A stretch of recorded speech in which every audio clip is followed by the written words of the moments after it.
E esse é o Varejo em Movimento, o podcast para ti que quer potencializar o teu negócio. Essa que é uma parceria do Cindy Lojas Porto Alegre, Connector Hub e Estúdios Pro Hub. Eu sou o Victor Ventura e estou aqui ao lado dela, minha amiga e co-host, Ninive Gerardi. Olá, Nina! Olá, Victor! Que saudade! Semana passada eu não apareci por aqui. Isso aí, sentimos tua falta. Mas estou de volta. Então, olá, você que está nos ouvindo, nos assistindo na sua plataforma de mídia. Hoje, Varejo em Movimento de conteúdo e com um tema que é crucial para o crescimento estratégico das empresas. Inteligência de mercado aplicada no varejo. Isso aí. E para falar sobre esse tema, estamos com ela, Mariana da Rosa, sócia fundadora da Palco e palestrante da FBV 2025. Bem-vinda, Mariana, ao Varejo em Movimento. Obrigada, Vitor. Obrigada, Nina. Prazer estar aqui com vocês. Fiquei muito feliz com o convite. Espero contribuir muito aí com o pessoal do varejo. Isso aí, com certeza, com certeza. Tu que tá nos acompanhando já sabe, né? É conteúdo, é pra sair aplicando já no dia seguinte, pegar o caderninho e sair anotando todas as ideias. E Nina, o que o pessoal precisa fazer para acompanhar todas as novidades do Varejo Movimento? Primeiro de tudo, né, Victor, se inscrever no nosso canal, ativar o sininho para não perder nenhum vídeo, curtir e compartilhar com todos os amigos. Com certeza. E se tá nos ouvindo na sua plataforma de áudio favorita, não esquece compartilhar, dar estrelinha e comentar realmente para engajar muito no Varejo Movimento. E agora sim, Nina, vamos ao nosso podcast, mas antes, segue a vinheta.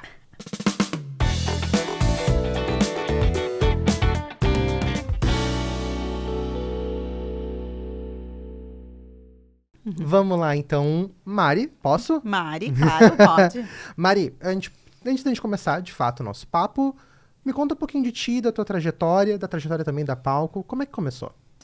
Então, Vitor, a Palco surgiu em 2018, tá? Eu sou administradora de formação, tenho mestrado em marketing e doutorado em administração. Isso é um capítulo à parte. A gente pode gravar um outro podcast sobre isso.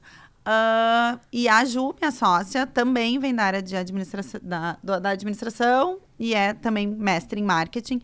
Nós duas já atuávamos como consultoras individualmente, cada uma no seu mercado, eu sempre com pesquisa. E em 2018 surgiu a oportunidade de atender um cliente a nível nacional, que foi ofertado a mim, e eu fiquei um pouco nervosa de pegar. Foi ofertado a Ju, ela ficou um pouco nervosa de pegar sozinha, e a gente era docentes juntas, na mesma universidade. A gente se olhou e disse, vamos juntas, e daí a gente foi juntas. Olha só. Então, em 2018, a Palco surgiu assim, de um cliente grande, que a insegurança do empreendedor individual, né, sozinho. E a gente se juntou, então, em 2018, e desde lá a gente tá aí, juntas com a Palco. Começaram com muita Que coragem. Que bacana, exatamente, Victor. Muita coragem. Mas muito todo legal. empreendedor, né? É verdade. O que o empreendedor precisa ter é coragem. É isso. Bacana também essa história de parceria feminina. E uma história que começou lá na academia, né? Com a pesquisa acadêmica. A pesquisa que é um dos pilares da Palco. Exatamente. Então conta pra gente um pouco mais sobre esse trabalho de pesquisa, as metodologias que vocês usam e sobre a pesquisa de mercado, né? Que vocês foram da área acadêmica para a aplicação no mercado. Isso, a gente gosta muito de falar que aquela frase de que na teoria a prática é outra, sabe? Não é verdade. A gente prova isso todo dia na Palco. Que graças a um rigor metodológico que nós duas temos, que veio da academia, é que a gente consegue entregar os resultados que a gente entrega aos nossos clientes. Então, a pesquisa, a gente usa a pesquisa hoje na Palco para construir futuros estratégicos. Esse é o nosso lema dentro da Palco. Então, a gente atua com a pesquisa e com assessoria de gestão estratégica. Então, a pesquisa para nós é o início de um trabalho de estratégia. E deveria ser assim para todo mundo, porque nós não conseguimos mais pensar em estratégias e gerar insights e pensar em oportunidades baseado no feeling do empreendedor ou baseado no feeling de um grande empresário e que está há muito tempo no ramo. A gente sabe que a nossa intuição, ela às vezes nos deixa na mão ou é falha. Então, a pesquisa ela é como base para a construção estratégica dos negócios, sim. Muito interessante isso, Mari. E tem alguma diferença nessas metodologias e aplicações da pesquisa para uma loja que daqui a pouquinho é 100% física, para uma loja que é 100% online, ou uma loja até mesmo que tenta ter... Uma loja não, né? Um negócio como um todo, que tenta ter os dois modelos. Tem diferenças de metodologia entre uma e outra? Falando de metodologia, a metodologia ela está muito mais associada, a escolha metodológica, ela está muito mais associada ao perfil do teu cliente do que do teu negócio. Né? Então, o primeiro passo para a gente definir uma metodologia de pesquisa está em entender com quem que eu quero falar. Eu quero falar com o meu consumidor final, eu quero falar com um fornecedor, eu quero falar com um cliente que eu já tenho, né? E daí, porque uma pesquisa de satisfação com o meu cliente também é uma forma de fazer pesquisa para gerar insights. Porque quando eu converso com o meu cliente que já entrou, né, eu já conquistei ele, eu preciso saber por que ele fica. Eu preciso saber se ele já pensou em me trocar. Eu preciso saber o que fez ele me escolher. Né? Então, tudo isso faz parte de conhecer o teu cliente e te dar insights para pensar em estratégias de comunicação, de marketing, de aquisição de novos clientes. Muito interessante. E Mari, já que a gente está falando nessas diferenças para cada tipo de negócio, pensando dos nossos pequenos e médios varejistas, né? Quando a gente fala em pesquisa de mercado, o nome já assusta um pouco. Parece que é algo que está muito distante. Por onde começar? Como tornar isso aplicável para a realidade das pequenas empresas? É muito fácil começar. Tá? Eu acho que a gente consegue começar de diversas formas, mas tem 2 formas que são as que eu mais gosto, tá? A gente pode começar conversando com o nosso cliente, que já é nosso cliente. Então, todo mundo tem, nem que seja um caderninho com o nome do cliente, o telefone dele. Eventualmente, tem que ligar, tem que saber se o atendimento tá bom, se faltou algum produto na loja que ele estava procurando, se ele comprou se um produto que ele não encontrou, ele comprou em outro lugar, porque tu já sabe onde ele foi buscar e que não foi contigo. E outra metodologia que aí é a minha especialidade, que é o cliente oculto, que nada mais é do que stalkear a nossa concorrência. É muito fácil, a gente consegue stalkear a concorrência no Instagram ou na loja, se for varejo de rua, né? A gente pode ir caminhando, entra numa loja que vende os mesmos tipos de produtos que tu, percebe que variedade de produtos tem, como é que é o atendimento, que tipo de comunicação visual o concorrente usa na loja. Então, essa stalkeada, assim, essa que eu brinco, ela é fácil de fazer, a gente mesmo pode fazer, né? Ou, não, todo mundo do setor me conhece, sabe que eu sou o dono da relojaria X. Pede pro marido, pede pro irmão, pede pra mãe. É muito simples. Então, assim, a gente consegue dar uma investigada na concorrência de formas muito simples e sem nenhum custo. Porque se a gente for pensar, sim, numa grande pesquisa com o consumidor, ela, sim, vai exigir um investimento. Sim. A Mari estava aqui brincando com a gente, né, Victor? Que ela é uma grande stalker. E nós adoramos essa comparação, porque mostra que realmente é muito simples. Que não precisa de um grande investimento ou de uma ferramenta muito complexa, que dá para partir da observação. Exatamente. É o empresário se comporta como cliente, que também faz uma pesquisa de preço, que vai ver o atendimento nas lojas, na hora de definir a escolha de um produto. Mari, isso acaba se conectando um pouquinho com a tua palestra na FBV, né? Que foi como reduzir o custo de aquisição de clientes, isso? CAC? O CAC. O CAC, através de pesquisa. Fala um pouquinho, como é que faz esse tipo de redução? Isso é importante? Como é que é? Vamos começar definindo o CAC, né? Que eu acho que é o principal. O custo de aquisição de cliente, ele é um cálculo que deveria ser simples, mas a maioria das empresas não fazem. Que é tu juntar, no mesmo cálculo, no mesmo número, tudo que tu investiu em marketing. Então, assim, em redes sociais, na produção de um card, ou no impulsionamento de algum link patrocinado, tudo que foi investido em marketing, num promotor de vendas, num material comercial que tu elaborou, todo esse custo, e tu soma esse custo e divide pelo número de clientes que tu conquistou naquele mês, né? Normalmente a gente faz um cálculo mensal. Quanto mais alto esse CAC, o que significa que tu tá gastando muito para conquistar cada novo cliente. E a pesquisa, ela nos ajuda a reduzir o CAC, nos tornando mais assertivos na nossa escolha de canais de venda, de linguagem de comunicação, de tipo de promoção de vendas. Então, a pesquisa ela acaba nos auxiliando no formato que eu vou utilizar esse meu investimento? Se eu vou ser mais assertivo nesse meu investimento. Eu gosto de dizer que não significa que eu vou gastar menos, mas eu vou gastar de uma forma mais assertiva que vai fazer com que eu tenha mais clientes e daí esse meu CAC reduz. Muito interessante isso, Nina, né? Perfeito, Mari. E nós aqui no Sim de Lojas temos uma atuação muito forte também na área de pesquisa, né, Victor? Que inclusive verdade. faz parte do nosso setor de marketing. E agora, ouvindo a Mari falar, se conecta super com o nosso trabalho, porque a gente sempre está reforçando a importância dos dados para tomada de decisão nos negócios. Porque, basicamente, para toda decisão de um negócio, se a gente tem dados, a gente vai ter um resultado bem mais estratégico, assertivo, né? Então, Mari, comenta pra gente, pra quem tá nos ouvindo, nos acompanhando, para que serve a pesquisa de mercado e como que ela pode ajudar, em quais etapas ela é mais decisiva nos negócios. Perfeito. É no momento de abrir um negócio? É no momento de mudar, expandir? Em quais momentos ela é decisiva? Os dados não podem ficar de fora.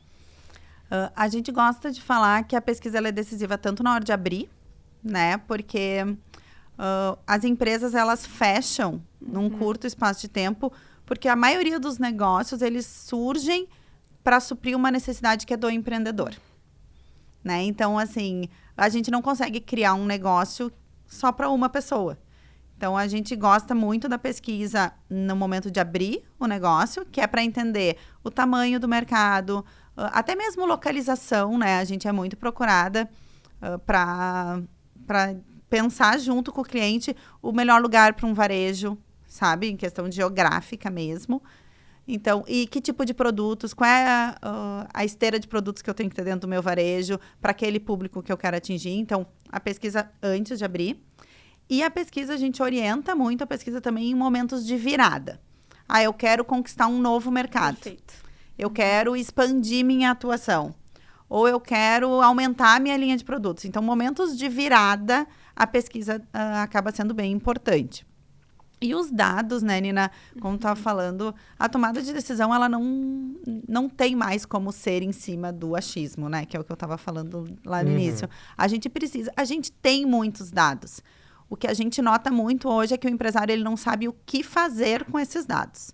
Então, a gente já teve cliente que nos contratou, ele tinha setor de pesquisa interno, mas ele não sabia analisar dados.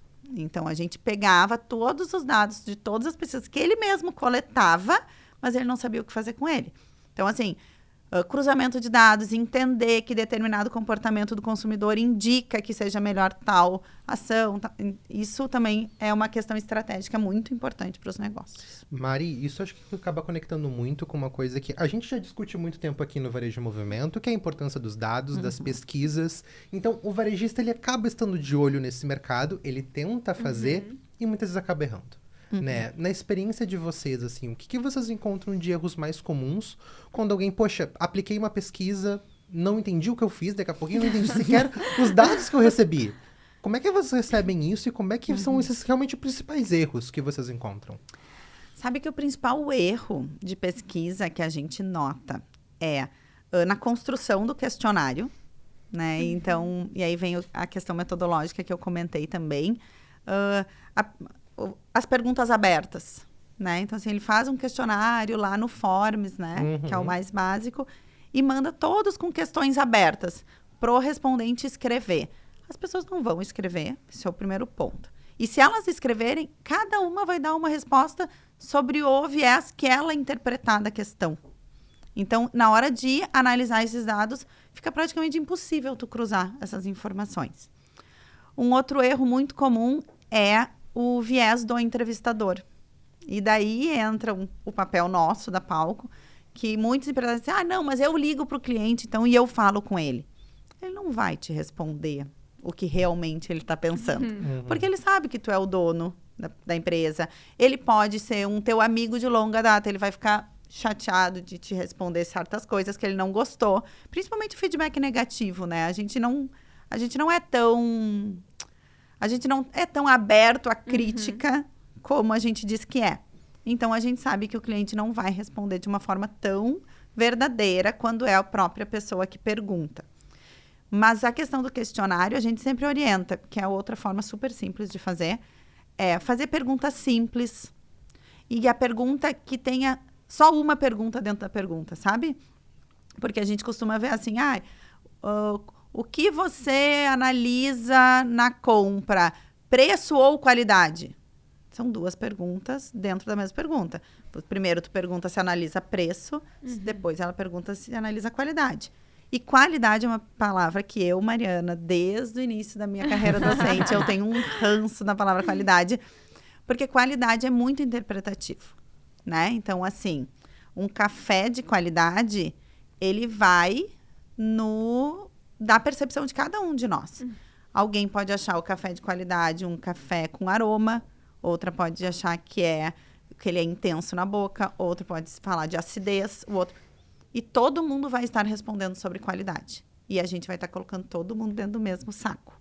Então, qualidade... Desculpa, pessoal, eu sei que todo mundo ama falar de qualidade. Mas qualidade é uma palavra que eu costumo orientar a não usarem quando for perguntar. Porque o que é um atendimento de qualidade? O que é, sabe? É tudo muito amplo e tudo muito interpretativo. É aquele momento, Nina, que quem está nos assistindo ou ouvindo, volta um pouquinho para aí, escutar Victor, de novo para poder anotar. Essas dicas, Porque, né? olha, nós realmente... somos a mesma coisa. Exatamente. Muito importante, muito, muito importante. Mari, nós falamos muito aqui também sobre comportamento do consumidor, né? Adoro. E a gente sabe como esse comportamento tem mudado rapidamente, cada vez mais com as novas plataformas de mídia, com as novas ferramentas que têm entrado no mercado de comunicação, principalmente, né? Como isso impacta. Então, como que a inteligência de mercado, como que a pesquisa também pode contribuir para o pequeno varejista se adaptar a essas mudanças, acompanhar o comportamento do consumidor? Perfeito, Nina. Eu acho que o primeiro passo é entender quem é o teu cliente. Esse é o primeiro passo. E aí, o entender quem é o teu cliente é tu pegar o caderninho lá que tem anotado e ver, a maioria é homem. A maioria tem que idade? Porque, às vezes, a gente quer pegar... Isso é um erro muito comum na área de marketing, a gente querer fazer o que os outros estão fazendo, sem saber se aplica ao meu cliente. Então, a gente, às vezes, usa canais de venda, como o digital, porque todo mundo está usando o digital. Mas o teu cliente, ele está no digital? Tu precisa estar no digital? Ai, Mariana, todo mundo precisa estar no digital. Concordo, mas de diferentes formatos. Então, nem todo mundo precisa vender no digital, porque, às vezes, o teu cliente não está no digital. Então, o primeiro passo é, quem é o meu cliente? Ele tem tal perfil, ele tem tal idade, ele é de tal classe social, ele mora em determinada região específica, falando de um varejo físico, por exemplo. Então, onde é que essas pessoas circulam? Aqui no bairro as pessoas vão muito no bar ali, na esquina. Tenta pensar nisso, sabe? Se fala muito em criação de persona. É super difícil criar persona.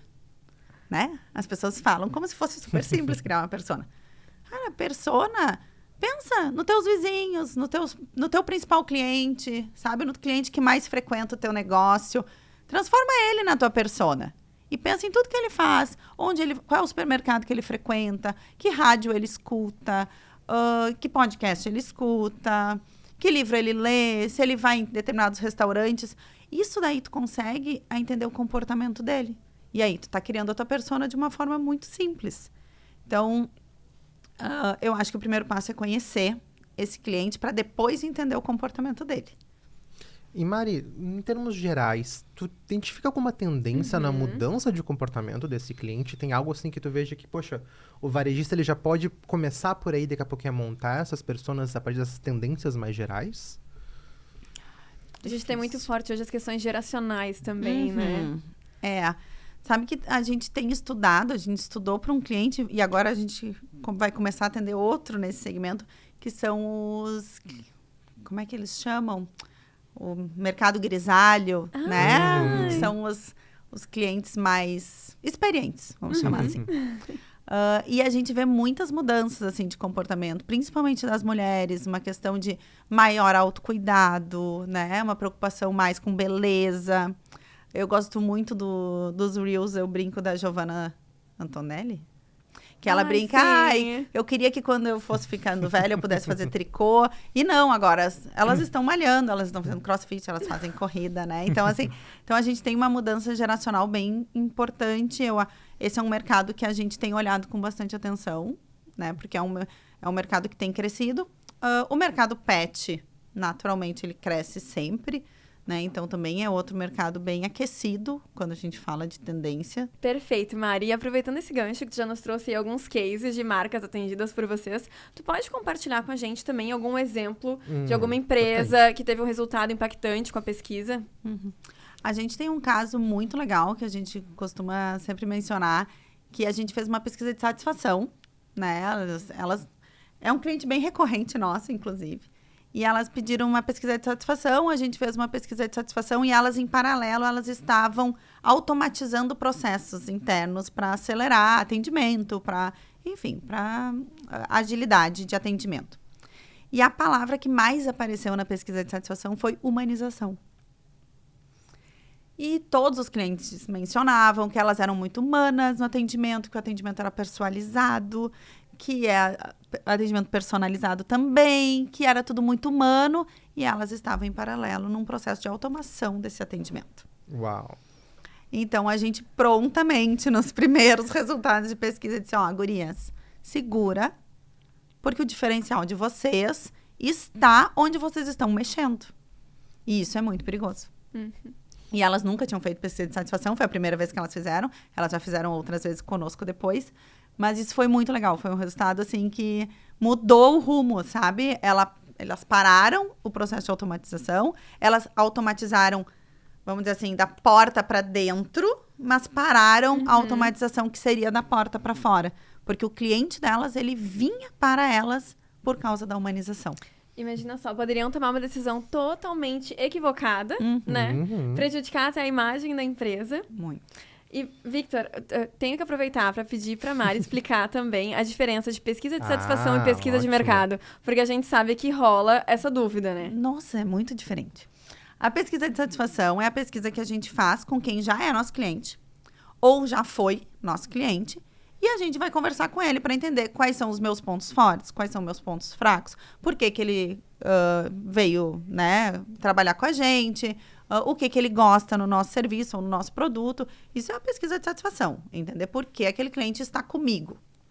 E a pesquisa de mercado é olhar para fora, para quem não é meu cliente. Então, é para olhar os consumidores de uma forma geral. A gente faz a pesquisa de mercado muito mais para novos negócios ou para novos mercados do que para negócios já existentes e já estagnados, né?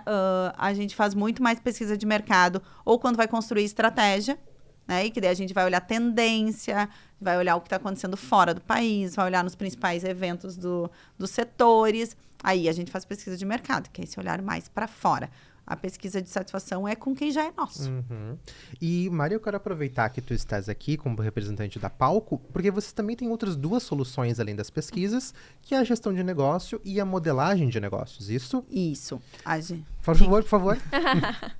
A gente trabalha com assessoria de gestão estratégica, né? Que ele é um modelo de consultoria, só que a gente acompanha a execução da consultoria, vamos dizer assim, né? Então, a gente faz toda uma etapa de diagnóstico, de priorização de atividades, de plano de ação, constrói, né, várias estratégias e depois a gente fica acompanhando o cliente na execução dessa estratégia. A gente brinca que é quase como uma nutricionista, sabe? A gente vai na nutricionista, ela nos entrega um plano alimentar e depois, mensalmente, a gente tem que ir lá para alguém nos cobrar que a gente está seguindo o plano. É isso que a gente faz com os negócios dos nossos clientes. A gente fica acompanhando ou 4 ou 6 meses para ajudá-los a implementar o que foi planejado. Porque o grande problema das consultorias é isso. É fazer, tá ali o plano e ele ser engavetado. Então, a nossa assessoria de gestão, ela tem esse diferencial que é o acompanhamento. E o outro serviço da Palco é a modelagem de novos negócios. E aí, sim, são os negócios iniciantes, né? A ideia que a pessoa quer tirar do papel. Então, agora a gente está atendendo uma boutique de carnes, a gente já atendeu clínica estética, a gente já fez algumas, agência de viagens, então a gente já atendeu vários. E, Mari, nesses segmentos que tu comentou, imagino que devem ser, a sua maioria, pequenos, médios negócios, muitas vezes. Nos dois casos, assim, tanto as empresas que já estão estruturadas e querem fazer uma gestão estratégica, quanto esses que estão modelando ainda seus negócios. Quais são os principais desafios que tu encontra nessas empresas? Na modelagem, como é um negócio que vai sair do papel, Normalmente, esse empreendedor, ou ele trabalha em algum outro lugar e está em busca de um sonho, né? Então, ele constrói paralelo. A gente percebe uma dificuldade de execução, né? Então, assim, porque ainda tem muito medo. Ainda é uma etapa do empreendedor com muito medo, né? Ele ainda é inseguro, né, dos resultados. Ele ainda não tem uma dedicação 100% ao negócio. E a gente gosta muito dos perfis que são executores, né? Então, a gente tem alguns clientes que a gente mal falou, eles já estão fazendo. Isso é ótimo, maravilhoso.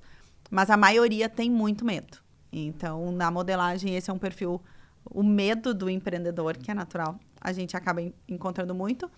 E na assessoria de gestão, que aí pegam as empresas pequenas e médias, a gente nota uma falta de fazer o feijão com arroz. Olha só. Então, às vezes, a gente acha que é uma grande empresa. E daí a gente diz, tá, mas e os POPs, né, que a gente chama? Que são os POPs. Os POPs são os procedimentos operacionais padrão.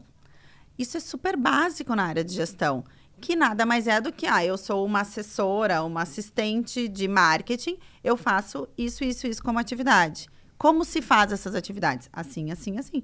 É estar tudo documentado, os processos internos. E a maioria das empresas não tem isso. Uau.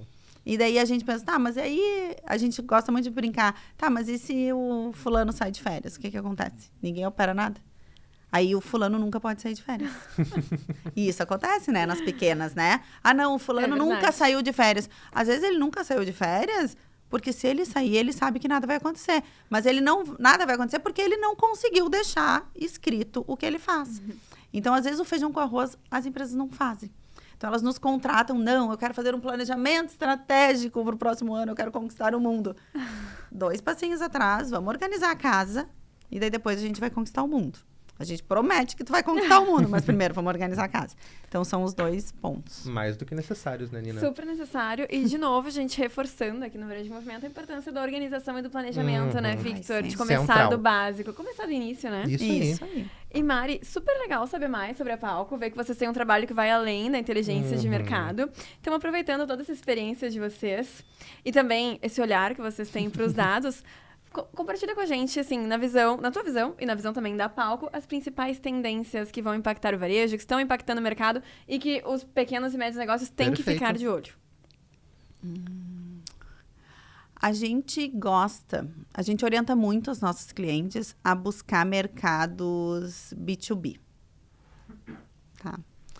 Um pouco polêmico para quem fala de varejo, mas é porque a gente já percebeu que no 1 a 1, no cliente final, é muito difícil a gente alavancar. A gente precisa de grandes volumes de venda. Então, a gente já viu esse movimento em vários clientes nossos de buscar soluções para o B2B.